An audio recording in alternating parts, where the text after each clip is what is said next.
Welcome to Unpacking the Athlete podcast, hosted by yours truly, Rob Martin.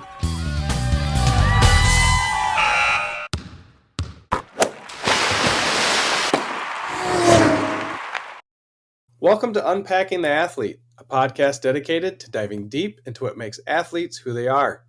Today's guest, a Michigan native that has reached the pinnacle here in Michigan racing. We'll get to that in a bit. Here are his career highlights. Making it to the World Tour, being a 5-time World Championship team member, winning the Belgian Waffle Ride San Diego, and co-founding From the Ground Up. He has won the pro race at Iceman 2 times, including this year's Iceman. Our guest today is Alexey Vermeulen. Welcome, Alexey. I can't wait to talk about these accomplishments. Thanks for having me, Rob. My pleasure. If you had to pick one of these 3 things to be good at and not be good on the bike, which one would it be and why? Running, sailing, or hockey? Oh, hockey. No question. I was hoping that was in there. Yeah. Why hockey? So first off, I'm half Canadian, dual citizen. My grandfather immigrated to Canada from Holland. My dad was born there. So I feel like hockey's just in the blood. But I have 2 brothers. We all grew up playing hockey. That was our pastime, 4-6 hours, whatever it might be on the lake out back. I was too small, but it was definitely the first love and sporting passion. I know personally, I didn't get into hockey until I was into college, and Yeah. I hit my roommate liked hockey. So we would go and this was the first time I ever tried it. He brought me to Dunham's or something, and we bought rollerblades for me because I didn't have them. And we went out in the tennis courts behind our dorm with the sticks, and we'd play one-on-one. And that was my first experience with hockey. And I think I missed out on a sport, to be honest, because it's a lot of fun. It's a lot of fun and a lot more intense than I think people think it is. Absolutely, yeah. You race on the Jukebox cycling team. Can you tell us a little bit about that team and who some of the teammates are? Yeah. So Jukebox was kind of the brainchild of Laredo, who owns Jukebox. It's a printing company, so you get your Christmas cards there, stickers, posters, anything you want. Lots of Willie stickers are bought from there. And it was kind of this goal of where is the privateer model moving? Laredo Jukebox sponsors very minimally Israel Cycling Academy, so they're on the road. And he has an amateur team in Vancouver where they're based. But I think he was trying to find a way to, as cycling moves towards singular athletes, how do you tie them together and still allow them to have the creativity and separation between sponsors in the sport? So Jukebox ties us together, but a lot of us have very differing sponsors when it comes to tires or wheels or bikes even. And so, yeah, there's a range of all the way from Phil Guyman, who isn't racing much anymore, but can take over any Strava KOM, to Ashton Lambie, who until recently had the fastest individual pursuit in the world, first to go under 4 minutes, and then to cyclocrossers like Ruby and downhillers like Shelley. So there's a big, vast, and then not to forget that too. Then Adam Roberts is there and Dylan Johnson also. And so there's a big, vast group of people. And yeah, it's been interesting to feel it out because we all come from very different backgrounds. So when you go to a race or go to an event, you have to learn how they're working, right? If I go to an event with another racer, it's oh, you eating rice too? Cool. Let's eat rice together. Now you got to oh, okay, yeah, you're doing that. I don't do that. Or you figure out different nuances.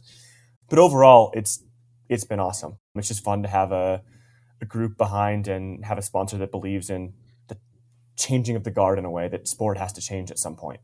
I didn't know Phil was on that team. Willie, hey, they don't want to hear from you. Willie, come here. Come here. They don't want to hear from you. Yeah, Phil is on the team. So, yeah, Phil Guyman's on the team. And I think he was actually one of the first ones that Laredo was excited about, just because that's the group beyond pro racing, right, that you can grab that's interesting. I mean, all of us, COVID brought this whole wave of cyclists into the sport.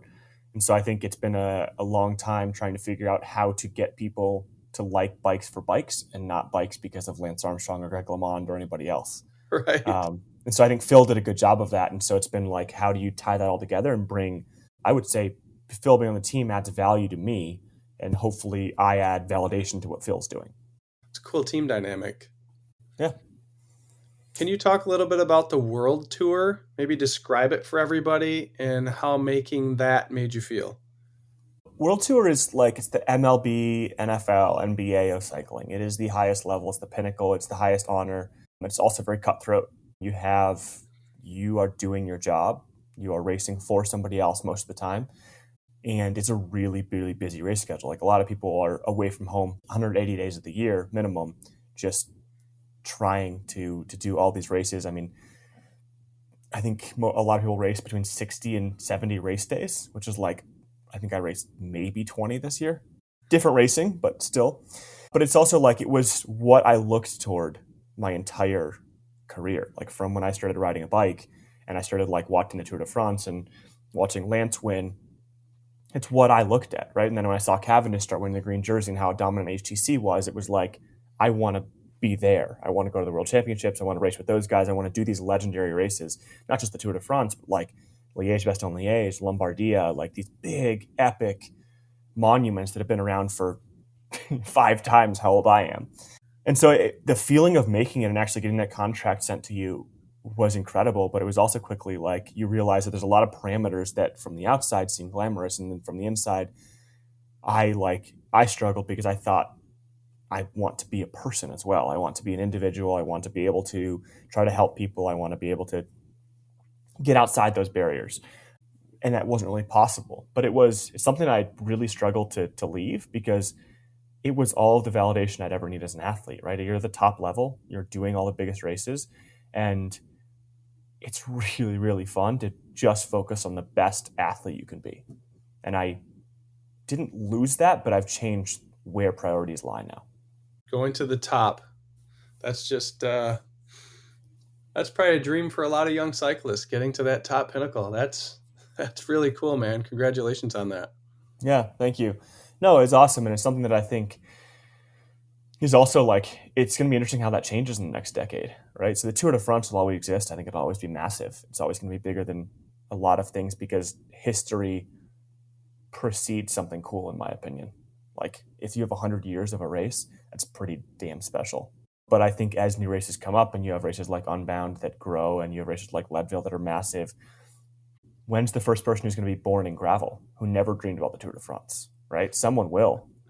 And that's going to be the interesting, like that's where the dime changes and you get to figure out what this actually looks like in the future. Like right now, most of us just came from different backgrounds. What happens when you're born into this? And I think that time's coming, like you said, especially with gravel, with these new races coming out. Yeah, for sure. Yeah. No, I think the time's coming, and that's just going to be the interesting part. Like if you never look at that as the top, then, if your top is winning Unbound in Leadville, Yeah. which like it doesn't feel like that for me, but that's like they're still big races. It'll be interesting to see how they perceive and talk about it, 10 years from now. Absolutely. Yeah. What year did you win the Belgian Waffle Ride? And can you tell us a little about that? Yeah, so I won Belgian Waffle Ride San Diego this year. So this year's been pretty solid year. That's nice. And I won Belgian Waffle Ride Michigan at the end of this year. Okay. I had taken part in Belgian Waffle Ride in San Diego 2 other times and flatted out both times. So it's slowly like figuring out, like I always knew that race was built well for me with a road background, but also having some mountain bike skills. You have to fit it all together. It's half these races. We're all kind of risking it for the biscuit. Yeah, right. So everything has to go well. Yeah. Can you walk us through this year's San Diego one from start to finish and kind of maybe talk about how the race progressed and how the pack dwindled? I went into San Diego a little angry, something to prove after the last 2 years. I was kind of like, I loved that race, but it slowly wears on you when it constantly doesn't work out. Like the 2021, I had made a move and I had created a selection, and then all of a sudden I flatted like less than 20 miles from the finish in the winning break, and it's demoralizing, right? Like you sit there and all you want to do is yell at yourself.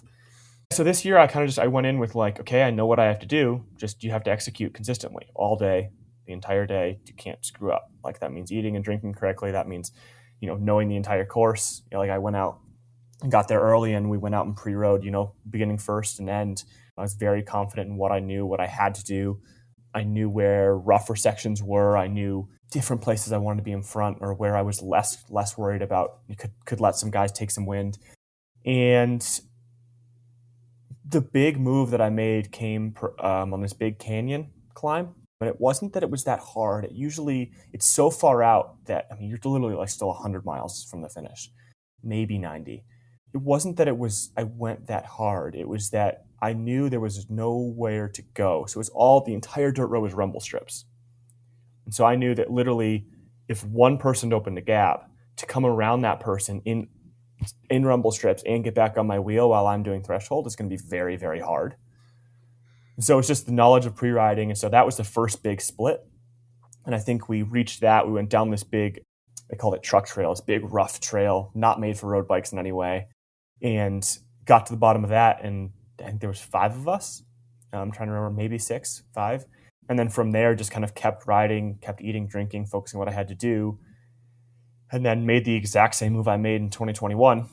And this time, only Alex House came with me. He's a good friend who lives close to where I do now.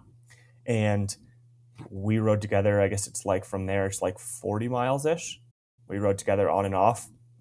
And eventually Alex started struggling. And I did like the last 15-ish by myself. And it was just like a surreal moment because very rarely in races do you have that much time to think about, there's a chance of you winning, but also just like how the race played out. You understand where everyone is because the race is so hard that it's all in ones and twos by that point. No one's just finding an extra bit of energy and just chasing back on, right? Like you just have to do your race and you'll get there. It's a very weird feeling. So the gap just kept opening. And so I was just like, okay, at some point I was like, screw it. I just want to ride as hard as I can because I want to get to the finish, but I also want as much time as I can have if I flat to be able to fix it and still be in front because I was so worried about flatting again. But yeah, in the end, made it up the final climb, was making the descent to the finish, like 3 miles from the finish, crashed into a runner. That sucked. What? I was so scared. I was like, there's signs about it being bike races. And I was like, dude, there's 3,000 people behind me. I'm the first person. You can yell at me. I was coming down his multi-use path and when like both people just kind of like stop in the middle. Yeah. And I was like, yard sale, Wahoo's over here, glasses over there, and the guy's like holding my bike, like doesn't want to let me go. And I was like, yeah, here's my number. Talk to you later. And nothing came of it. But I was like, there's weird moments of just like, this is this big moment for this year. And then all of a sudden I'm like, oh my God, it's all over. Like, because you're still like, you can't run to the finish. Like No. You know what I mean? So, yeah. But yeah, that was a big emotional win. I think more just because first off, it's nice to start a year off like that. That was in May, but it's also nice to have this 3-year build of it not working out and then have everything just be right on the day. Man, that's congratulations on that. Especially, I didn't know you crashed. So you're probably worried a little bit about the bike and am I going to be able to get to the finish now? Yeah. Oh, yeah. Man. I didn't talk about it much because I feel like this is the hard part of a lot of these races. They're on trails and roads that are used by other people while we're racing. Yeah. But everyone was okay, and that's what mattered.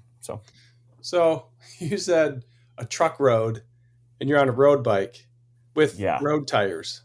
I would say they're not road tires. They're slicks, but I had 37 millimeters, so they're pretty big. Okay. They're not a mountain bike tire. They're not a full gravel tire, but they're definitely bigger than a typical road tire. Okay. Yeah. That's still pretty crazy on a truck trail. Yeah. You're riding very, not cautiously, but like you're trying to protect the bike at every bump, right? Like you see a rock and you're like, oh, you try to be light. You try to like, yeah. Nice. Yeah. So first race of the year, boom, win. It was like third race of the year, but yeah, it was a great start. Okay, great and start. It was also just like, it's like a great start mentally and like just, I think the mentality of an athlete is the hardest part, especially year after year, especially when you start doing the same races over and over, as most of us do, because that you do the biggest races.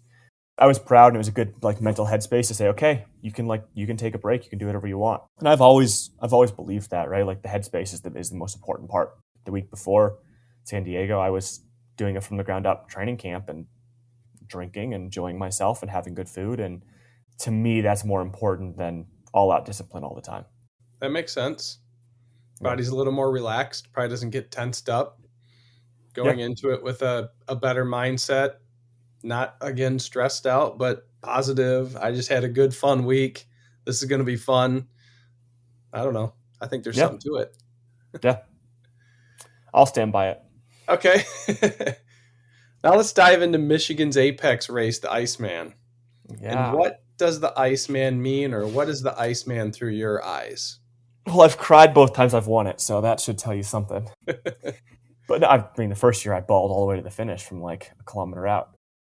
It's a big race regardless. If you're not from Michigan, I mean, it is the biggest one-day race in North America.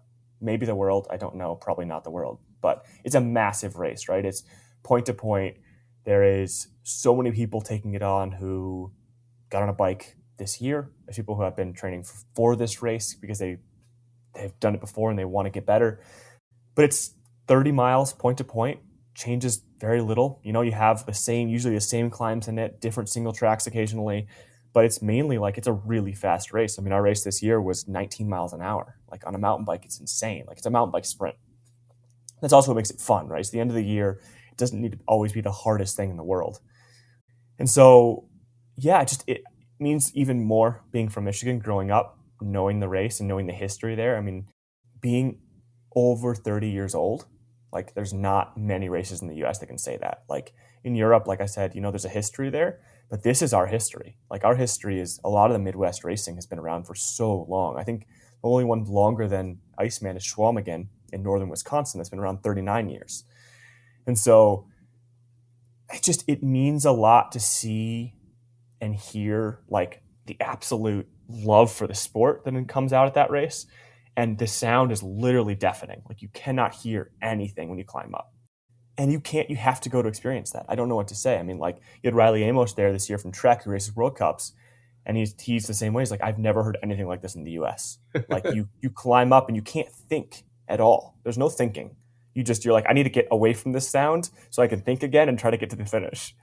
So yeah, so being from Michigan though, like I grew up riding with a lot of these people. A lot of people had a hand in like what my career has become and or helped me at crit practice or group rides or anything else. And that makes it even more special in it, bringing the ice trophy home to melt in Traverse City is a dream come true. That's awesome. And I didn't get to race this year, Yep. but I can attest to that. The last, I don't know, 3 kilometers, it's Yeah. loud and it's emotional. It's pretty crazy. I mean, I haven't won. I mean, I'm just mid-pack guy, but it still is absolutely amazing. And I'm bummed I missed it, but I'll Yeah. more than likely be back next year for it. Yeah. That's the thing is that I don't think it matters if you're winning or if you're 15th or 30th or 60th. Right. Like Right. they're still there cheering because all these people finished their race, got warm, got beers, and now they're out cheering. And so that's like the beauty of this race is it's this cycle that like no matter where you finish, there's going to be someone cheering for you because people like the town, the city, the state comes out for this. Yep. It's pretty amazing. Cool. Never ever seen a drum set in the middle of the woods, but you will at Iceman. I was so impressed the first year I did it, and I saw that because my first year was 2014, and that was mud, Yep. Oh, rain, dude, it's bad. Yeah. And the dude's out there playing the Yep. drum set. Yeah, it's so good. It's crazy. What did the week of Iceman look like training wise? Did you have any days off? Did you do any intervals? Any weight training openers? What did you do? I don't think anyone should listen to this. This is going to be, you're going to freak out when you hear this. I'll go 2 weeks back. I think it's interesting. 2 weeks. So cool. The Lifetime Grand Prix has been this like 6 race series, right? That I've done this year. It's half gravel, half mountain bike. Yep. The last race finished in Bentonville on the 22nd. Big Sugar. Yes. I flatted early, chased all day. I was sitting second overall, and I wanted to keep that. And it's like way harder than I planned on going. Very deep, but so that finished. I flew back from that Sunday the 23rd of October. I spent Monday at home. Tuesday I flew to Europe. I went there with Envy. We did this really sick gravel event. I was like all into it. Came home from that. Spent Tuesday at home, and Wednesday flew to Iceman. At Tuesday night, built the bike I rode at Iceman from scratch. When I got there Wednesday, I landed at like 5 p.m. or something, flew into Traverse City directly. Thursday, rode the entire course with Willie. So it was like 2.5 hours or something. Friday, rode 2 hours, rode the finish, and rode home. And Saturday raced. It was not a pretty lead up training or anything. There's definitely days off, but I would say they're more travel days at that point. I knew it was probably too much, Wow. but I also I tend to go for what I want to do with my gut and what I want to enjoy, and then hope that racing fits in with that. Yeah. Wow, that's crazy. It was I finished and Riley goes, "So you just proved jet lag doesn't exist." Right? Yeah. Phil would probably be on that too, right? He'd Yeah. probably want it. No, it Doesn't was exist, crazy. man. Yeah. It was Huh. crazy. So it was not a typical lead up. I'll just say that. No. Typically, I race well, a little fatigued. So I will do a big ride, like before San Diego, for example. I do a big ride, like 3 to 4 hours the Thursday before or Wednesday before, whichever when I fly in before. And then the next day do an easier day, and then the day before the race do some openers. But I like doing like a big pre-ride and just kind of not thinking about much, just focusing on the race, and then just taking a chill day. Kind of just allows you to get in my headspace. Yeah. Wow. Mind blown. I wouldn't say it's the way to win Iceman. I got lucky this year. I got lucky. I don't think you got lucky this year, dude. Uh, I didn't race, but I was there. I saw what happened. What? Yeah. What was your routine Friday before the race? I know you said you did another little pre-ride and some of the final bits of the course. Can you walk us through your day Friday? Maybe the meals you ate? Yeah. I really, really, really believe in being a good athlete. And that means doing the things. If I'm a professional athlete, that means at the end selling stuff and being a part of the companies I believe in and helping people make decisions the day before a race. So I got up. I think I slept till whenever my alarm went off. Or sorry, didn't set an alarm that day. Had some breakfast. I think I just had some pancakes or something that morning. Nothing crazy. And I think got out by 9:30ish, 10 o'clock, and rode from where I was staying. It's about 40 minutes to the finish, to Timber Ridge. And then just kind of rode in and did a bunch of photo shoot stuff with my friend Avery, shoot the new bike, which was cool. And then after that, did a couple laps at the finish. I'd already ridden it once the day before, but just how's it looking after people ride through it? I don't pretend to really focus in on it. The reality is you have to make the decisions by your gut during the race, right? You can't be oh, I'm going to go on this last corner. Cause okay, what if there's an amateur finishing their race? You can't. So rode it a couple times and rode home. So it's just a little over 2 hours, I think, total. And I think I got home around 1-ish. Had some rice and eggs for lunch. I'm a big fan of just rice, butter, salt, eggs. I wouldn't say it's the most nutritious all the time, but it's great before racing. Easy carbs and proteins. And then huckered down, took the bike, cleaned the bike a little bit, and went to the expo and just spent pretty much from 3 until 8:30 at the expo. Oh, nice. Yeah, it's not the most conducive way to be the best athlete, but I think it's being the best person. There's so many people I want to catch up with and want to be involved in and want to talk to, and that's the place to do it. And so, yeah, set the Willie bike, the bright bike up at Kenta Tent, and then people were constantly finding me to go take pictures with Willie at the bike, which was funny. But yeah, just hung around and talked to people and caught up. Yeah, just figured out.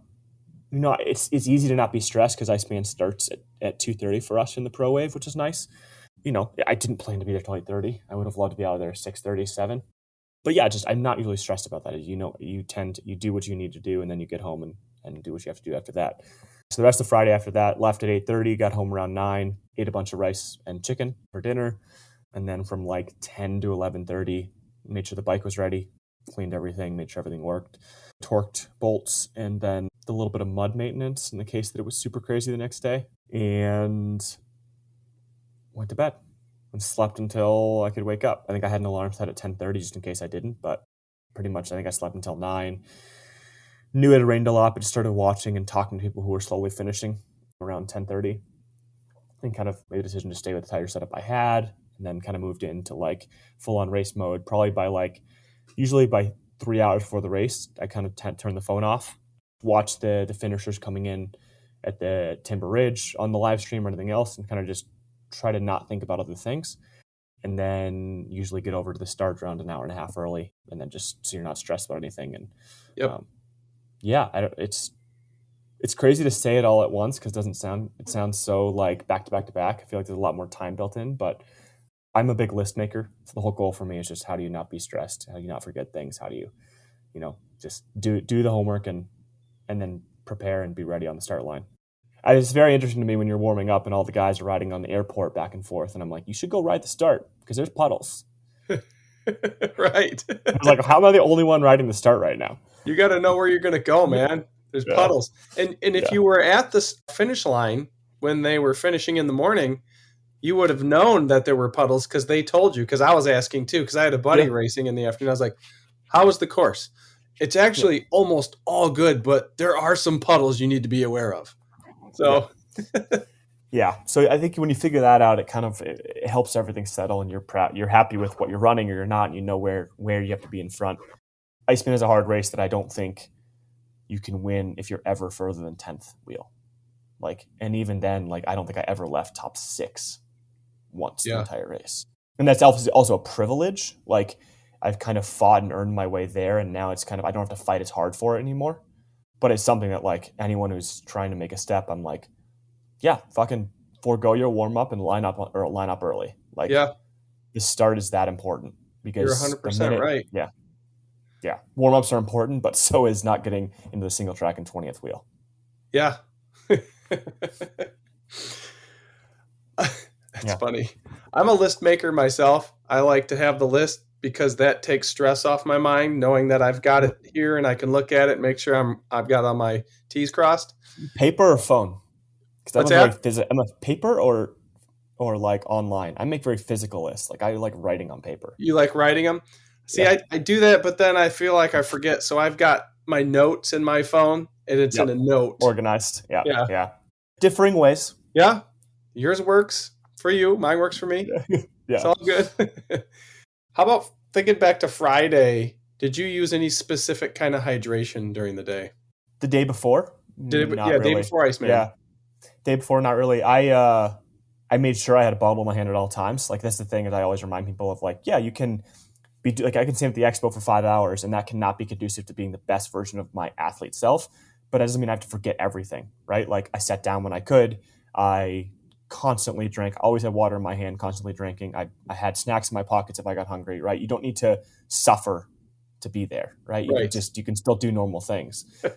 I tend to just Iceman's short, so I wasn't too worried about it, but Scratch makes a hyperhydration that I'm a big fan of the night before, usually, especially for anything over 2 hours that you just you need to have that get in your body early. I also am a big fan of start bottles and stuff. I have a bottle that has a lot more sodium and a lot more carbs that I drink on the line, just knowing I'm not going to drink well the first 20, 30 minutes. Yep. And 20, 30 minutes sounds like nothing, right? But then you're like, oh, that's a third of the race. With nothing. So, yeah. So, yeah, it's one of those things that I tend to probably overfuel early and before, and then just deal with what I can. Okay, we came out on the road. I'm not going to eat one gel. I'm going to eat 2 gels back to back, and I'm going to also smash half this bottle right now. And I'm not going to feel good for a second, but then I know I'm going to be able to get through the next half of this race. Because you don't get to choose in these races when you get to eat. Someone else is dictating it. Yeah. It's you come out on a road and you're chasing, great, you probably can't drink right then. Someone wants to try to go, you got to hang on, and 100%. Yeah. Yeah. You don't know what's going to be thrown at you. Yeah. What was your game plan for the race? I mean, what did you visualize, or what did you want to happen? I wanted to give everything I had at one point. See how it goes. I think a majority of guys take it to the finish wanting to end in a sprint because they'd rather get 6th than 11th. I hate that. I can't race like that. It's not I very much understand. Once again, it's a privileged way of thinking, having gone through the results, and once you win, there's less pressure in a way. There's more pressure in a certain way, but less pressure in another way. But you won't win Iceman without taking a chance, no question. Because it's just luck of the draw at the end. See, I went in saying, okay, I know these couple places that I think work to attack. I am going to focus. I know Riley and Braden are going to nail it in the single tracks. You cannot be further than 5th wheel back. And every time you go to the front, you remind yourself that you need to save bullets. You need to save your matches. And so I'd pull through and be like, oh, okay, Alexey, chill the fuck out. Chill out. And then, I'd eat and drink, do all the things you have to do. And then eventually, like, it's really a gut feeling. Like, I remember riding and I was on the front and I was like, I should just stay on the front right now because I think I want to attack in like a kilometer. And I rode the front because I knew up the road I wanted to attack and I didn't want to let myself off the hook. And so I did that. I came into it and I was like, okay, we're going to go all out here and see what happens. Don't look back. Don't think. Like, everything you have, 110%, like it's the finish. Very few people are willing to go that hard. Like in the middle, like 12K out from the finish. Yeah. Very few people are willing to go that hard because you haven't started thinking about the finish yet. And so, yeah, Braden came with me, which I was very thankful for. Pretty much probably wouldn't have made it to the finish without him. And we rode together until like 5K to go, and I rode away from him. But there wasn't like a plan. Like, I've had plans in the past where I was like, I'm attacking right here. Like the first time I was on the podium in 2018, I was second. I was like, I'm attacking right here. This is where I'm attacking. No questions asked. You're going to go here. Because I hadn't, the year before that, I finished 9th. And the year before that, I was like top 20. Like, I hadn't broken the code yet. And I wanted to just force myself to learn and take a chance because it's really hard, right? Because usually if you go pre-ride and you see like, oh, this is going to be the place to go. And then you're in there in the race, your heart rate's redlining. You're absolutely like as tired as you can be. And the last thing you want to do is attack because you're like, nobody else feels like this.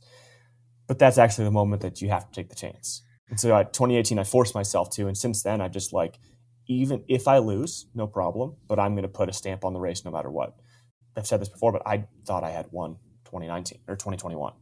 Like, they passed me the final piece of icebreaker, but Yeah. that was my race to lose in the end after I attacked. But you have to remember, you have to be proud of that and okay with finishing off the podium, just because that's how it goes sometimes. Like, that's bike racing. We lose most of the time. Right. Yeah. That's a good point. Yeah. I like the tactic there. Go when you think you shouldn't go, when you're already breathing hard and redlining, because everybody else is. Yeah, and just take a chance. Like, if you don't, I get that, you haven't finished top 10 before. You're like, I just want to finish top 10. Okay, finish top 10. But then the next year, you're going back for another top 10. What is that? Like, or, get to a place that you're comfortable. Like, I've done that at Iceman. That's really cool. And then now you got to take a chance to go above your plateau, because I guarantee you finishing top 10, how do I say this not disrespectfully? Finishing top 20 at Iceman, if you're racing professionally, isn't hard at all. Finishing top 10 at Iceman, you just have to race intelligently. Finishing top 5 at Iceman is really fucking hard. Finishing on the podium is nearly impossible unless you learn how to race it. And I think people sometimes forget that just because you're strong, like, I do not believe I was the strongest rider on 2021. I think I was the strongest rider and I finished 4th. This year, I don't think I was the strongest rider. And it took just believing in what I had and saving it for the right moment for it to work out. And then it looks epic and everyone's like, oh, I had no question. You're 15 seconds ahead. It's like, I had questions. I had a lot of questions. It's just, at some point, you have to just believe in yourself and take chances and just feel it out, right? Like, get into that last 3K, get carried by the crowd. Just got to get there ahead. Right. So when you left Braden, was that on a hill? Over the top of a hill.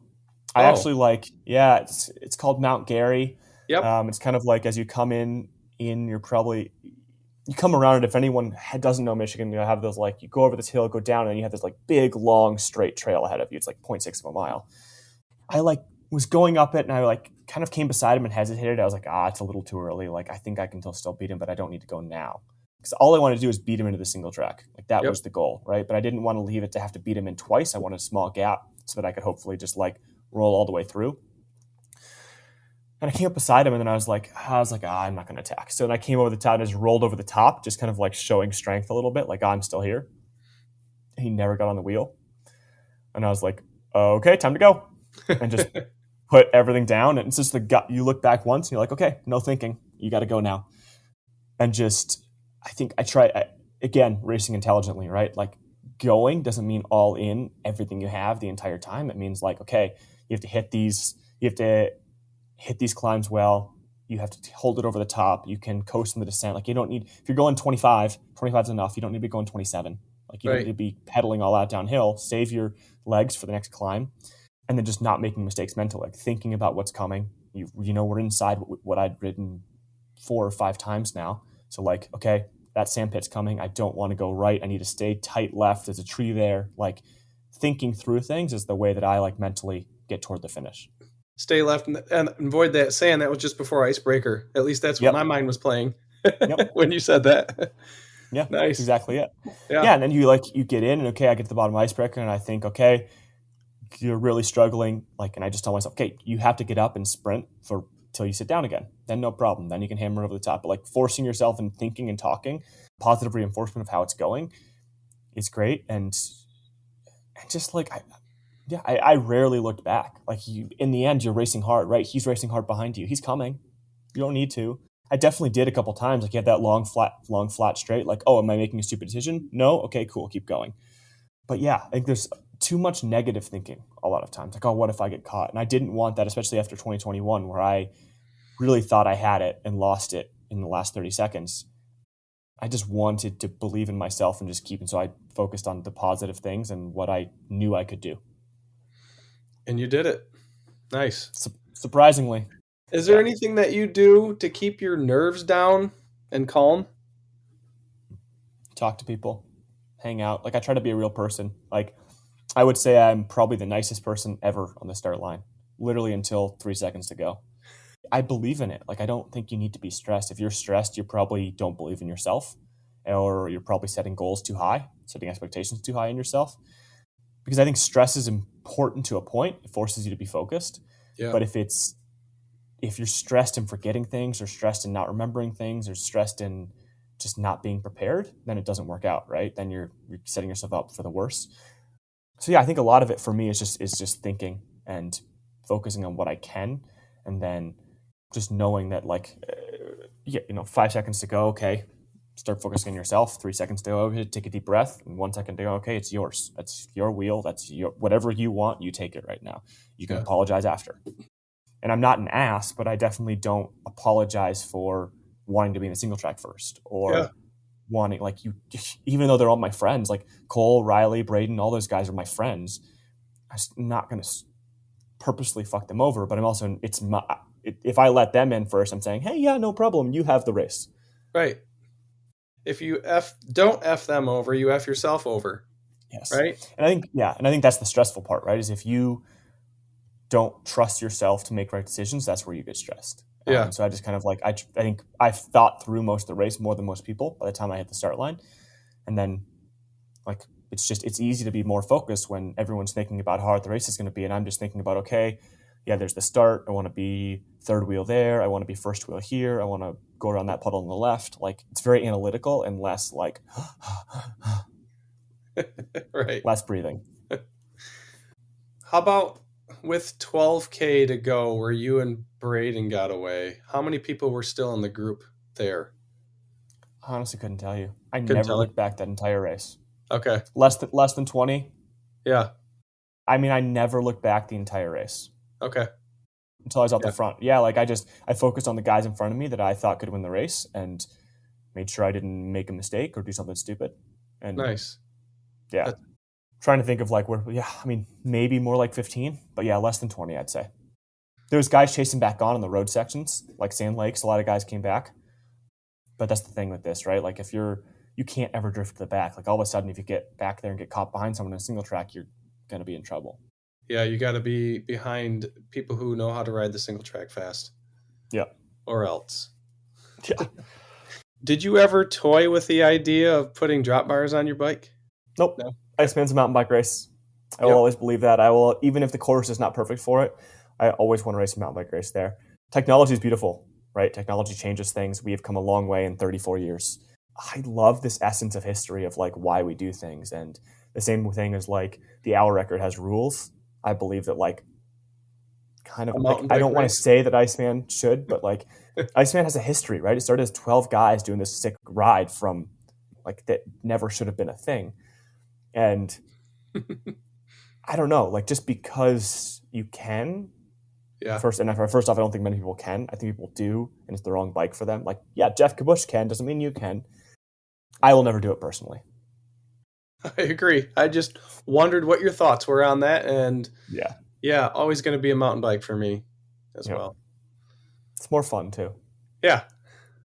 Maybe thinking about the middle of the year this year. Did you do any events that were, or an event that was really challenging, but then was fun at the same time? All of them? Uh, yeah, I mean, they're all fun in a way. I mean, Unbound was epic this year with the weather. I don't love that race. 200 miles is way too long. I don't think it's fun in a way, but I also I'm in for an epic adventure, and that's what that is. You see photos from that event, you finish 200 some miles, and you're like, oh, wow, that shouldn't have been done on a bicycle.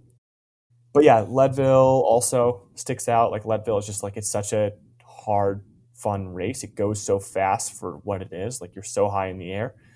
Toward the end of the season, where stuff really got fun, like Schwamigan was fun. Like, it was a slip and slide the entire day. Oh, The race in northern Wisconsin, that was a blast. I saw the pictures. It looked Yeah. like fun. Yeah. No, I think I just the entire year has been just ebb and flows. Like, I haven't not liked any race, to be honest, which is really cool. Nice. Yeah, I think my question isn't in 5 years we're doing the same thing. Am I bored of it? But right now I'm enjoying it. So Heck yeah. yeah, Hard not to, right? exactly. Let's Yeah. rewind and talk about where you were born and then where you grew up and maybe what school system you went through. I was born in Memphis, big barbecue boy. If you go to Memphis, go to Rendezvous. It has the best dry rub ribs around in the world. We moved from there when I was about 2. My dad went to architecture school in Michigan, and I grew up in Michigan ever since. For those who don't know Michigan, I grew up just outside Ann Arbor, where the University of Michigan is, right on the line between Pinckney and Dexter. And I went to school at Dexter schools, but my address is Pinckney, so I'm claimed there. And Brian Motter, who's won the race, won Iceman 4 times, is from Pinckney and built some of the trails I rode growing up. So it sounds cooler to say Pinckney's won the race 6 times. I loved growing up in Michigan. It was just a blast. Like, you had these forced times off the bike, and you got to play hockey, and I don't know, the changing of seasons and everything else makes you a strong person and have some character. Yeah. I like the trails over there. And I wish they were a little closer. Whenever I get a chance, we go over there and hit that area of trails, and it's a good time for sure. Yeah. One of my favorite rides is tying them all together. Oh yeah. Tying together DTE, and then Island Lake, Brighton Rec, and then Potto. It's a 6.5 hour day. It's fun. Might have to try those other ones. We did tie Potto and DTE together this year. Yeah. And that's fun. Definitely a fun. It's a blast. Fun day on the bike. Yeah. Speaking of the bike, how did you get started on the bike, and when did that happen? There wasn't an exact moment, but my grandfather grew up in Holland racing semi-professionally, and kind of stopped during the war, and then picked it back up when he immigrated to Canada after the war, and just kind of rode for fun. And so my entire time growing up, he would go out for big long rides, and thought that was really cool. But then nothing really happened until I started doing some kids triathlons with my mom, and that kind of led into I like running, I like cycling, don't like swimming, like most people. Very cliched at this point. I'm trying to think. It just kind of kept going. I did some bike races, some local rides, and kind of realized that I enjoyed it, and it just kind of added into what I was doing already. So at one point I was playing soccer, hockey, running cross country, and cycling. And slowly I was like, oh, okay, soccer can go. Who cares? It wasn't big into soccer. And then slowly it was okay, I'm not good enough at hockey. I very early was I'm not good enough to go professional, so I'm going to choose a different sport and I'll play hockey for fun. So I think I stopped playing hockey in 9th grade. Was running very competitively. Was actually first sophomore in the state of Michigan in 2011. That was also the year that I won road nationals. And so I had this big 2010 when I was first sophomore in the state. 2011 is when I won road nationals. So there's this weird friction between running and cycling, and I realized cycling took me places. I got to go race the world championships in Copenhagen. Then I was racing states at in Michigan International Speedway. It's very different. And I think I fell in love before the bike. I fell in love with the travel and the journey and the adventure of it. And so it just slowly kind of kept going. And I ran my entire high school career, but then just like kept focusing much more on cycling, and cycling would take over running training. And then end of high school, convinced my parents that like I would apply and defer college, but like I wanted to go try to race with these two teams. And I like had an option between the big teams at the time were Livestrong and BMC. BMC was much more focused in Europe, and so I chose that. Just like started this career path, and then 5 years after graduating high school, signed with the World Tour with Lotto Jumbo, and spent 2 years there and made some decisions to change it, and then here I am. So kind of like, I feel like it crescendoed very quickly, and then I was like, oh, okay, I made it. Now what do I want to do? And then tried to figure it out. But I skipped school, which for a while I felt dumb for, and I felt like I had missed out on something. But I definitely gained a lot of like life knowledge, and I've learned a lot since. I've always been a listener, which I think helps. And yeah, but it's interesting, right? I wouldn't tell many kids to take that path, but the way it was laid out in front of me, it worked out. Yeah. Sounds like grandpa built the genetics up and Yeah. solid, man. Yeah. No, it's I give a lot of credit. We call him Opa because that's what grandpa in Dutch. And yeah, still to this day, like I have little sayings in my head, and one of them is like "let op," like pay attention in Dutch. It's on my grips in the race. Like, Oh, it nice. just means pay attention in like all the senses of the word, right? Like pay attention to like drinking water the day before the race. Like pay attention to the single track that's coming. Pay attention to anything, right? I don't know. Yeah. So still with me. Do you not like swimming because you have a hard time staying afloat? I grew up on a lake. I actually enjoy swimming. I just didn't like, I don't know if I was skinny or what it was. Like I swam when I was younger, and I would swim to the other side or swim to the other side and then get out and shiver on the side. Yeah. I didn't understand, or like I wouldn't stay in the water and just like swim hard. I also have always felt like it's why I never ran track and always ran cross country. Like I've never enjoyed, like swimming should be in open water in my opinion. That's what I grew up doing, right? Yeah. Swimming shouldn't be in a pool. I don't want to do turns and chlorine all day. Like that sounds like shit to me. The same thing as I don't want to run in circles. I could just go run a mile in a straight line and then get somewhere. I think it was just a lot of like, I just didn't think it was that fun. Yeah. Like I like the transitions in triathlon. That was fun.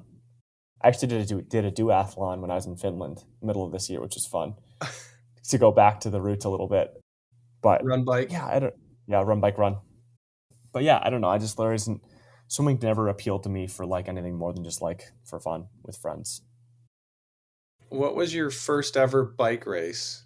And take us through that experience. I've tried to figure this out. I'm pretty sure it was a local criterium in Dexter. I think I did well. I really, it's funny, it doesn't stick out at all. Like, Maybe your first mountain bike race? first mountain bike race is Iceman, 2013. But more just like literally I would like do a road season, take my off season, and then like come back and race Iceman. The first thing I would do. I'd ride one day before the race and then race. And got my ass kicked and loved it. I did it since 2013, other than COVID year. So this next year will be my 10th year. Nice. It was just, I remember just like bonking, coming back. Like it's just so stressful to ride single track that I would just come out on the dirt road and hammer and then get back in the single track and get passed. And like, it's a very different, you could be this like elite level athlete on a bicycle, and then you change the bicycle and all of a sudden you're a dweeb. And you have to figure out how to do everything again, which is kind of fun. Oh, first Iceman 2013. Yeah, and I never raced Iceman before that because cross country states was always the same weekend. Oh yeah, you're right. Yep. Interesting. So I always chose to stick with the team. Yeah. Thinking about this year, how many hours would you spend on the bike before racing? So just preseason, not base building, but maybe preseason. How many hours do you think you were on the bike on average? It grows and wanes a lot. I think I tend to not rush too much. Like my first race this year was Barry-Roubaix at the end of March.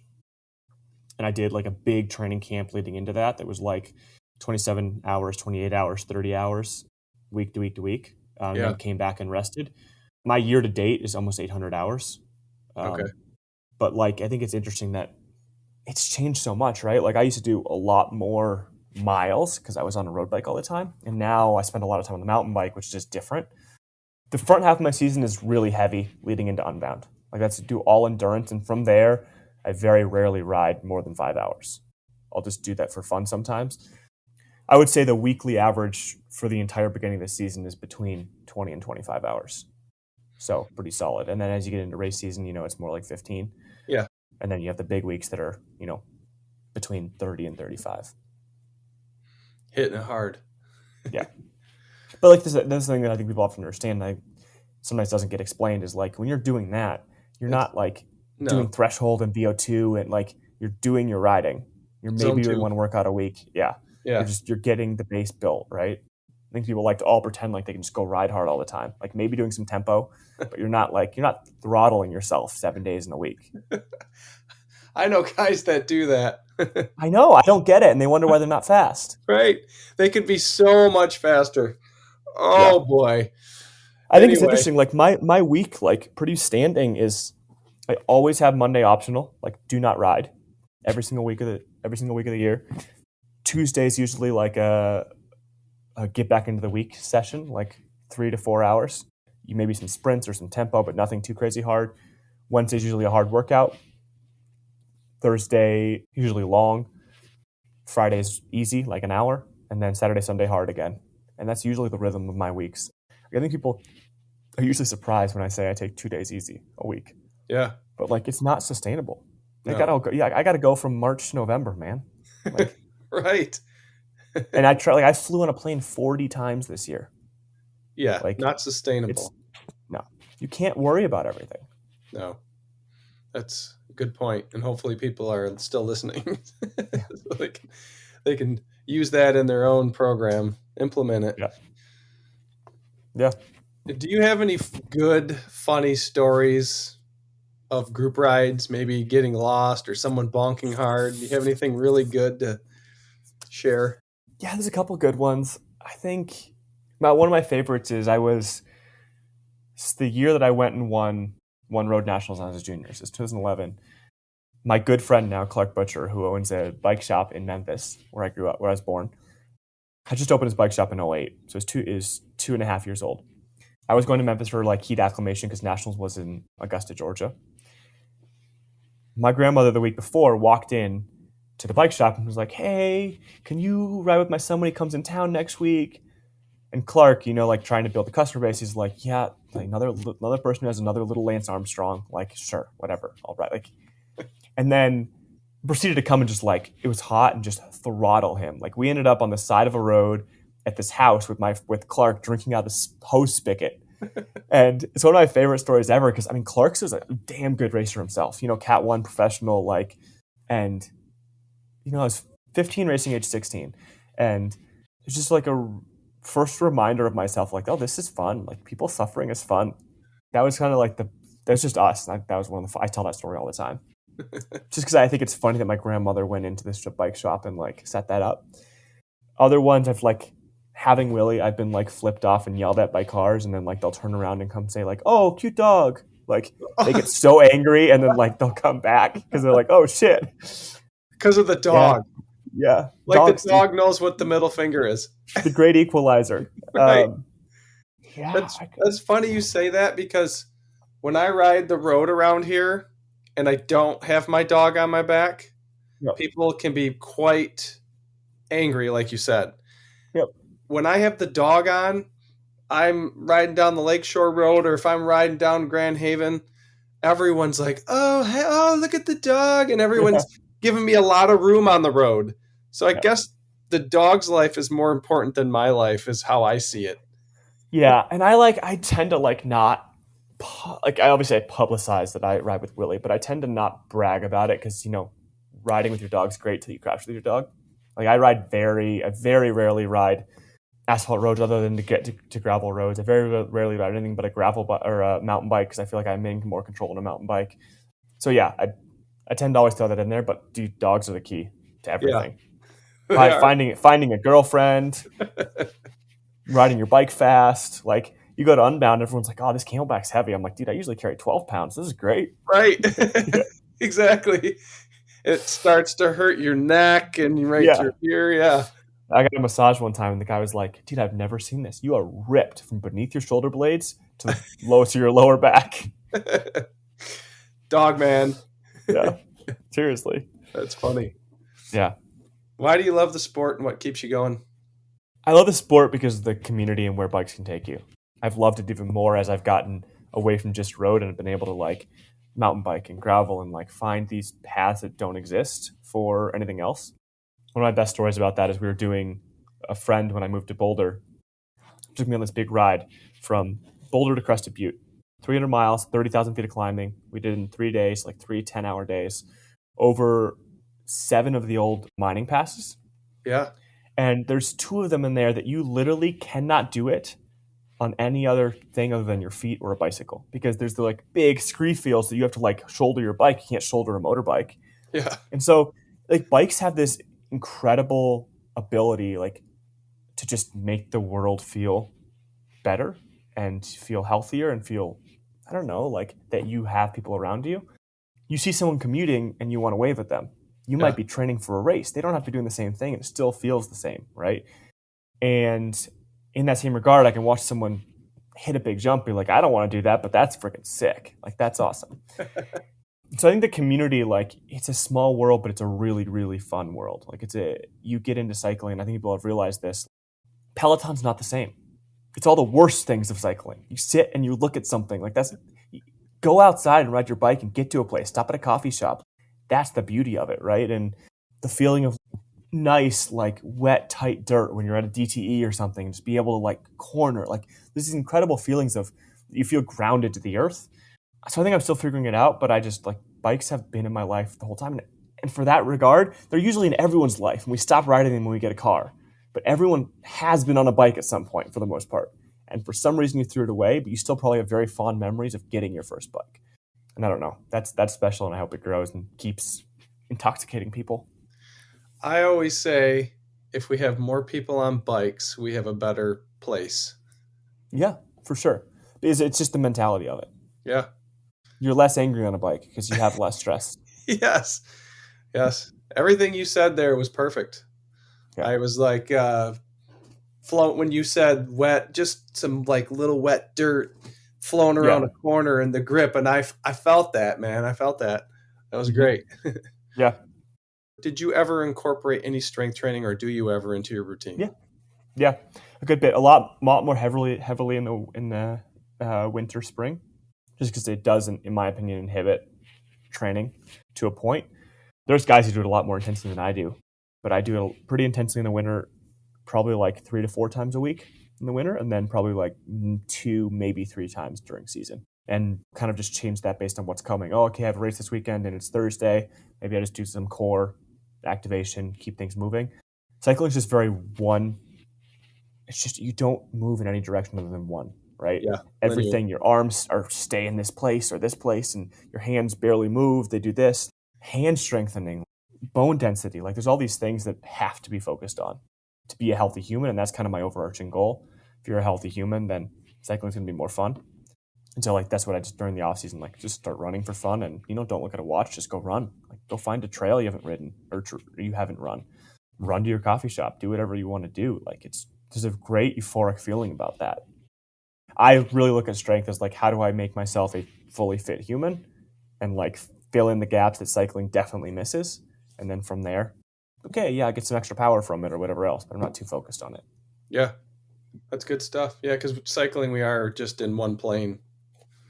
Yeah. You gotta get your body moving in other planes of motion and building strength in other areas that we don't really build strength in when we sit on the bike. Yeah, for sure. Yeah, and I think people sometimes they think they have to do everything at once, like we said, and you don't. Yeah. Yep. As far as supplements go, what is your favorite thing post race or workout for recovery to take as a supplement or food? Post race, I'm a big fan of chocolate milk. Okay. Massive fan. I just like it's easy. You're never going to complain about it. And after training, depending on the time, protein shakes. I'm also just a big believer in like I don't take any multivitamins, any vitamin D, any like I tend to like, oh, I get a blood test, I'm low on that. Like maybe you take it for a couple of weeks and then you try to find a way to put that into what you eat, right? Like, okay, you're not eating enough spinach, or you're not eating enough greens, or you're not eating enough protein. It's harder in Michigan. Like every year I'd come out of Michigan in the winter and you'd be a little deficient in vitamin D. Like you just are. But like, I don't believe in needing to constantly put pills in my body. Like, it's just not a fun thing. And so I tend to try to find whatever supplement it might be. I tend to try to make it the most natural version of what I can. And that's just the way that I've gone about it. There are people that, that need certain things. They're always deficient in things, and that's not the case, right? Like iron Yep. is, some people will never be able to get enough out of their what they eat. But I found with my body that I can usually stay pretty fit by just focusing on what I eat and being more intentional about it. That being said, I eat way too much candy, but no cavities yet, and we're gonna just keep holding on to that one. Did you go trick or treating? No, I just stole my friend's kids' candy. So That's nice. That's what I do. I Don't have- take some of my kids. yeah, I didn't do the annual candy walk. Just chose to just steal. Nice. Have you tried Fairlife chocolate milk? Yes, very good. Okay. My favorite in Michigan though is Calder. Like It's down Calder down low is Calder Dairy Farm. Oh, It's like melted chocolate ice cream. There's no way really? it's healthy for you. It's $7 for a half gallon, and you will chug it. Where's that at? It's down by near Ann Arbor. It's like right outside Calder Dairy Farms. It's Culder. Calder. Since 1946. Okay, I'm gonna look that up, and next time I go, maybe to a Michigan game or something over there, I'm gonna stop and find that. They actually have 3 places: Charlton, Lincoln Park, and Flat Rock. I wonder if there's one closest. I think they're all near me, Yeah. where I grew up. I literally, to explain how much I like it, my friend was driving out here for Memorial Day, and I had him bring it in his Sprinter van. Nice. Yeah. All right, it's on my list. Yeah. Fairlife's great. I mean, I'm not picky about chocolate milk. I feel like there's a couple of one where I'm like, that didn't work. I mean, Nesquik will do the trick for me. Like, I don't really care.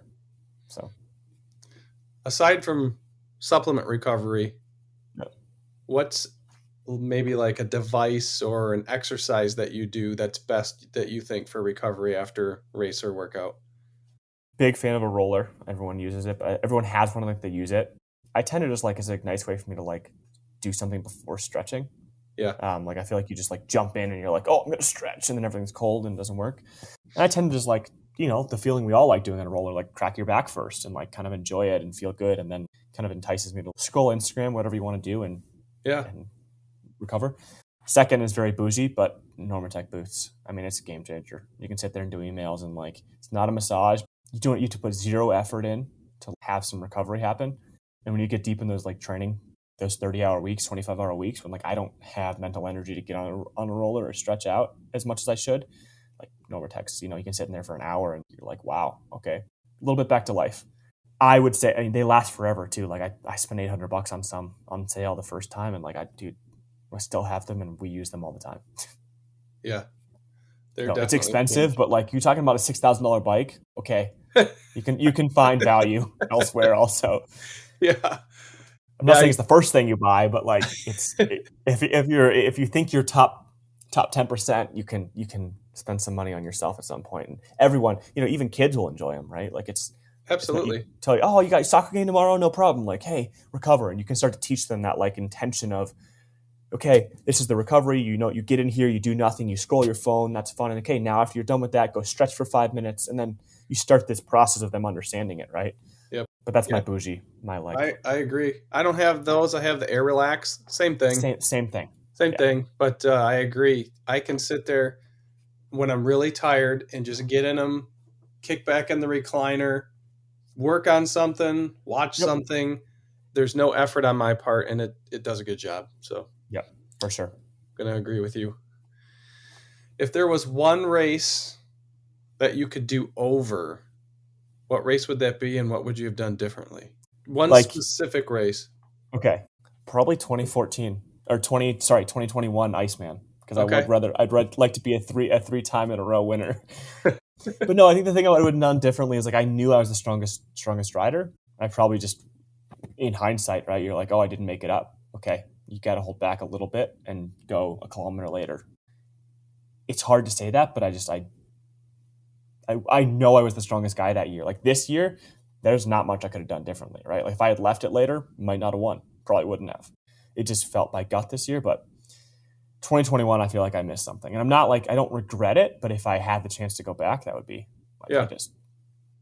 I got 2 more to catch Michigan royalty, Brian Motter. So Right. I got to catch up somehow. If we're in my dreams, I'm still going to catch up.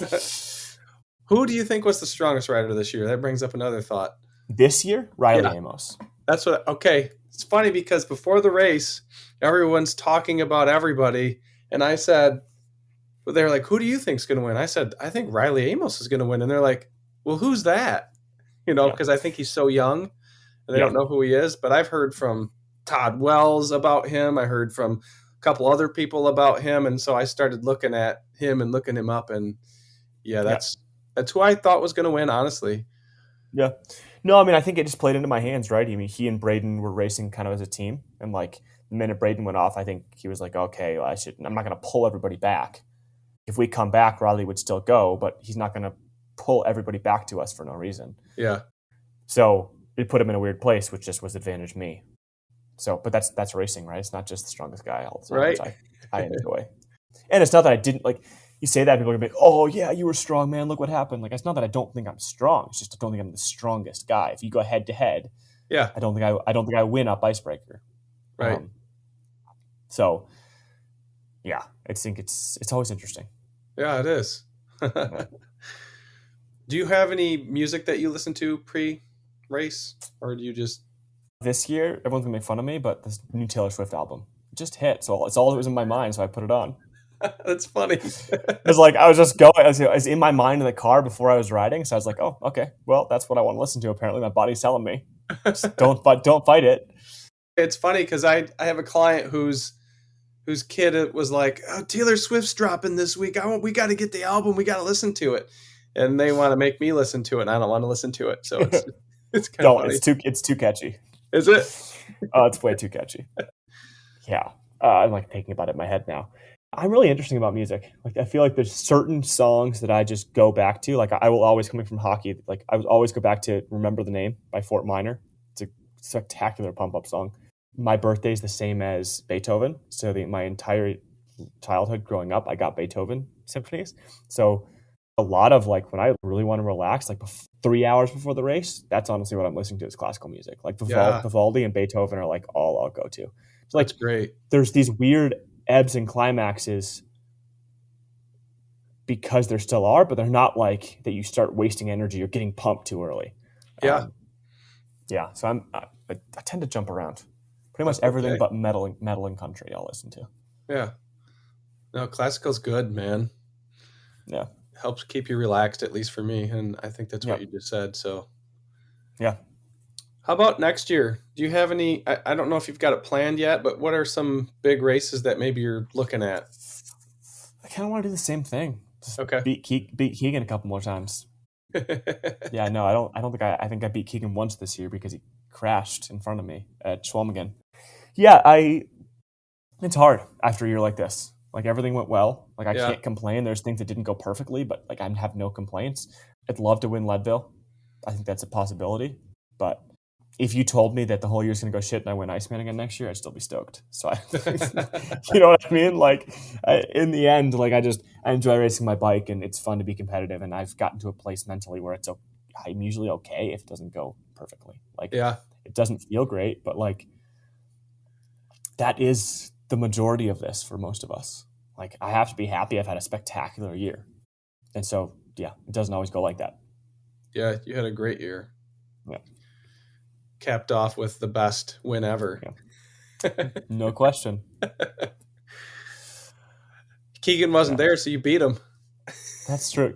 I've tried so much, that idiot. He will never come to Iceman because he doesn't like the cold. And it's also late. It's late. I get it for most people that like seasons are long, man. But yeah, it's special. You do come and you're like, holy shit, it's special. It is special. Yeah. What trail would you recommend to ride in Colorado? I'm a big fan of Walker Ranch because you can do a workout and you get a fun trail. So it's like Walker Ranch is on top of Flagstaff, the famous climb. So if you ride from downtown, you're going to climb for like an hour up this asphalt road. You can do intervals, you can ride easy, you can do whatever you want, but you have to go up. And then you get to the top, you descend down for 10 minutes, and you have this like sick 8-mile loop that's very cross-country-esque, like nothing crazy. but lots of flow, some climbs, some descents, and then like some techie parts, and then you get to like you climb a little bit more and you descend all the way back down to town. And it's like if you're somewhat fit, it's like a 3 hour day, and it's Oh, like nice. it's a blast. It's a lot of fun. That's the issue with Colorado. A lot of people struggle that you have to you have to drive or ride to things, but I love it. Like having to train for cycling, you're like, cool, I'm going to go hit that trail, and then I'm going to ride the trail, and I'm going to ride to that trail, I'm going to ride the trail. Like it's like we talked Heck about yeah. Pado DTE, like makes it a good day. Yeah. That's like, I always think in the back of my head, I want to move to Colorado because of that. I think, Yeah. man, I could get from here to here with this gravel road, and then I could ride single track, and I could get back over to here and then ride this single track. Yeah. But that's not going to happen anytime soon, so I can keep dreaming. It's okay. I still dream of Michigan sometimes. Nice. We're almost done. I'm Yeah. taking a lot of your time, and I appreciate Not it. at all. It's off season, Rob. Right? I got nothing. I got a list from my girlfriend that I can say I was on a podcast doing work. Sorry. Sorry, Rob kept me for 4 hours today. Yeah. We're going to switch gears a little bit, and I want you to talk about what From the Ground Up is and what it does. From the Ground Up was created in like during COVID.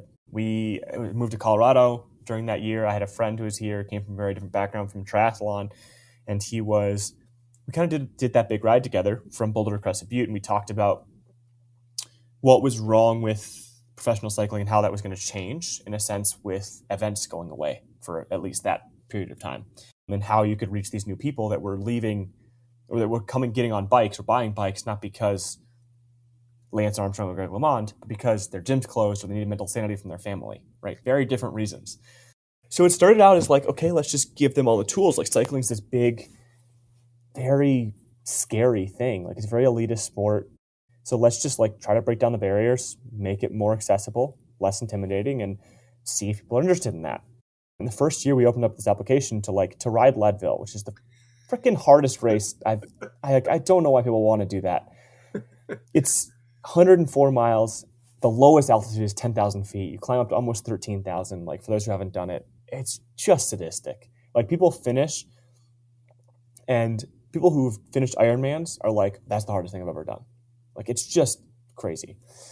But we opened up the application process like, hey, we want to find people who are new to bike racing, and we're going to help you get to Leadville. Take on this challenge of your life. You get 6 months to do it. We had 1,200 applications. 1,200 people sent in videos. And so we realized very quickly, like even without COVID, maybe this is a thing. Like people struggle with cycling. Like you go to your local shop, and this is changing, but shops haven't always been the nicest, right? They don't teach, they tell, they try to sell. The same with group rides. You have the guys in spandex and $10,000 bikes who want to show you how fast they are immediately. But like, you realize that no matter how nice you are, even if you or I ride past someone who got on a bike last week, we ride past them at twice their speed, and you wave and smile, it's still demoralizing. So how do you take that barrier and turn it into like cycling is a big growth sport? Even in a year that you think you didn't grow, I guarantee you did, right? And so that's the essence of this project, and it's grown. And so we just finished season 2, and still no one's finished Leadville, but that's not the goal. Like the goal is taking new people and giving them the tools to take on a sport that has always been a little too white and a little too focused on who has the money, and try to show bike shops and the industry as a whole that you can make the same amount of money selling 10 $1,000 bikes as you can one $10,000 bike, and in that way teach everybody that cycling is fun, right? Like you don't have to. People have left our project and be done fat bike races, and then again never race a bike again, gone and done more commuting. You don't have to race a bike. It's just let's focus on this thing, try to get to it, and then you will have tried to accomplish the hardest thing you've ever done in your life, I guarantee you, and then you could probably take on anything, and it's going to be easier. Yeah. So, and then to explain it, we pick 3 people every year who haven't been on a bike, haven't raced a bike, and we give them the tools to help them take on Leadville, whether that's a sports psychologist or a nutritionist or a cycling coach or a bike. We give them everything they kind of need. And yeah, it's been fun. It's a good distraction from racing as well, because you realize that like you're worried about like how you're going to get a bottle to eat the next day, and you're like, oh, they don't know how to plug a tube. That's cool. Yeah. So it's overwhelming. Our sport is crazy. It is. I'm just Leadville. Dude, it's crazy. That's like a race that people are always like, "Hey, why don't you do Leadville?" And I go, because Eh. I've done US Nats one year and Yep. felt like after I finished that race, I could just fall off the side of the trail and go to sleep. You know, At I Winter Park. Yeah. yeah, Winter Park. I said, "No, it's higher than that. It's longer than that. I just don't have any desire to do that for some reason. It's just Leadville, I mean, it's high enough that I do think you have no choice but just ride your pace, which is a yeah, different, but as a competitive athlete, that's hard sometimes. yeah, Because if you were able to go spend the money to be at altitude for 3-4 weeks, you could be much better, right? It's hard to like take these sacrifices and just go and ride to finish. yeah. But it's another one that has a lot of culture, in my opinion, like Iceman, that like this belt buckle is a special thing. Like I have 2 of them now, and I'm never gonna wear it, but like it's a fun. That's cool. Like That is cool. so, That's like way cool. winning this thing, right? That like you get to hold and isn't like another medal or like Yeah. a T-shirt. Like I don't know. It's a special thing. Have you ever thought of trying polar roll? I have. I just do this too much racing. This is the Yeah. thing. Like everyone asks me, like, have you thought of cyclocross? Have you thought of polar roll? Have you like? I just need to stop at some point. Yeah. Right. You need to get off the bike, put the wheels up for a minute. Yeah, and Yeah. just like do normal shit. I get it. So I got my first belt buckle at Polar Roll last year, so that was kind of that's cool for me. Yeah, yeah. I was annoyed. I didn't know that you need to buy a special belt to wear a belt buckle. Yeah, right. You I do. didn't know that. I know now. You should get one for one of those, and you should wear that around. So if you finish Leadville 10 times, you get it's like this big. It's like double that. And if you finish it 20 times, which 5 people have, it's like a dinner plate. You can't sit down with it. It's so epic. It's so epic. It's like a World Wrestling Championship belt. Yes, but yeah, exactly. Hulk Hogan, man. Yeah. Let's see. If you were to give advice to younger athletes that look up to you, what would it be? Have fun. Continue to have fun. And that's cliched, but also like I mean that in every sense of the word. You shouldn't be scared or stressed about a race. You can be like apprehensive about things and want to be but you shouldn't not have fun training. Like if there's 3 days back to back to back that you don't enjoy, okay, stop riding your bike. Go do something else that also just I don't know. Feel like there's this you get into this grind and that the hardest worker is going to be the best, which can be true, but also you don't have to absolutely annihilate yourself and then show up at the race just a shell of what you used to be, personality wise and mentally. And I think our brains tell us before our bodies, like, I don't need an off season physically, really. I need it mentally. Like mentally, I need to not want to or have to look at a training plan tomorrow. Yeah. And just if I want to go ride my bike, go ride my bike. But for the next 3 to 4 weeks, like my coach and I that I've worked with since I was 14 years old, don't. You just say, okay, it's off season. Like do what you want. Like let's chat when we want to chat. We do some planning stuff for 2023, but like it's very like when do I want to get back on the bike? Like, you have to have that at some point. That makes sense for sure. So. And to your point, the hardest worker, sometimes the hardest worker isn't the best because the hardest worker is that guy that's working hard every day he's on the bike, right? For sure. So have fun days. Go out and have fun with your buds or your girls or your group. And just make it fun. Yeah, and that's usually the way it goes for me, right? Like if I go out for a workout, a really hard workout, it's just not my day. Like I don't need to call my coach. First thing I'm going to do is, okay, I'm going to take this workout, I'm going to cut it in half. Okay, so if I had 6 intervals, I'm going to do 3. Then like mentally you're like, oh, that's a lot less. Let me see what I can do. Try one more. Okay, still doesn't work. Okay, so now you're not going to call it a day and go home. So now just like keep finding the lower value for you. Okay, so now I'm just going to go ride the period that the coach set me to ride. But now I don't have anything to do, so I'm just going to go have fun. I'm going to go hit a trail, going to go hit, like, slowly lower the priority. Don't be like, oh, I can't get this done, so I need to go home and, like, sit on the couch.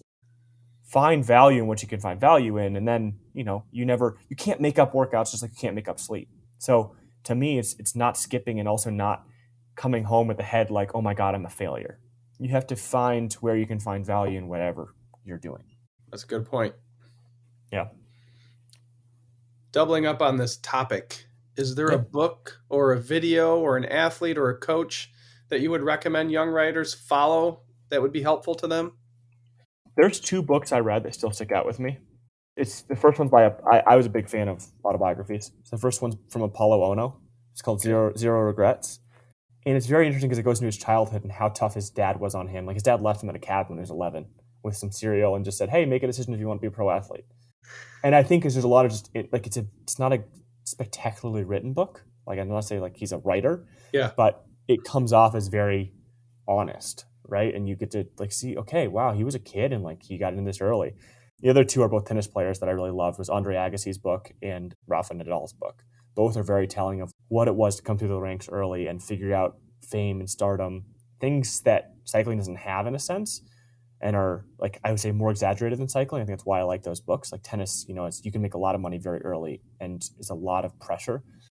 Those 3 books are things that stick out for me. There's a lot of self-help books and how to be strong and how to be fast, but like everyone's going to read those anyway. Autobiographies have been great for me where you can kind of relate yourself in a way. Interesting. I've got Andre Agassi's book back over there. I haven't read it yet, so maybe I'll break that open. Maybe it'll be the next one I read on my list. Yeah, I loved it. I think you can always find what worked for you, but autobiographies are what it is for me. Yeah. It's not like I don't need to be motivated per se. I just want to have a conversation. Like I want to understand what made an athlete, right? Yeah. There's a lot of athletes that it's some trauma that made them successful. And I didn't have that, right? I had a spectacular childhood. My family was awesome. But I think it's also a reminder of like, so where do these mental blocks and help and like pedestals sit? Yeah. Like you look at someone like Lindsey Vonn had the same thing. Lance is a great example without a dad, right? Like you have all these people that like have had that are household names, and it's not because of that, but they have some extra anger inside of them because of it. And if it's not anger, what is it for you? Is it happiness? Because like I think happiness is stronger than anger, but you got to figure out how to wield it. It's definitely interesting. It is. Go read an autobiography of an athlete. Yeah, it'll take you some cool places. Is there anything else you'd like to say before we sign off? Not really. This was fun. Yeah, we got into some fun crevices that I hadn't been into. So I like the book question. Yeah, this was fun. I'm going to agree with you. If people want to connect with you on the web, where can they connect with you? Instagram. Okay. My email is also on Instagram if you have questions about anything. What's your Instagram handle? At Alexey Vermeulen. Alexey. V as in Victor, ERMEULEN. Good luck. But then I'll repeat. Yeah. I think the biggest thing is like from podcast to me is like if people want to reach out, like there's my direct email is on that Instagram. So feel free. I'm happy to answer. Like I had idols growing up that were there for me. Like Larry Warbass was that. He's going to U of M at the time. He's races professionally on the road still. And so like I think you need to be able to talk to those people about what their pathway was, because the pathway isn't the same. It's never going to be the same for everybody, but ask questions, be curious. Like it's the only way things happen, or you figure it out, right? That's good advice. Alexey, this has been fun learning about you and your drive for success on the bike. Watching you come around the corner alone at the finish line this year at Iceman was absolutely insane.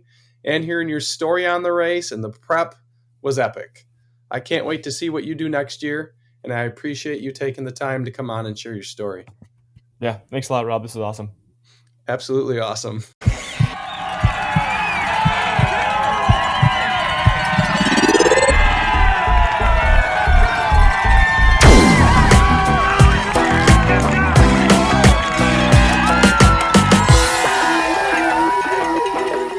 You have just listened to Unpacking the Athlete.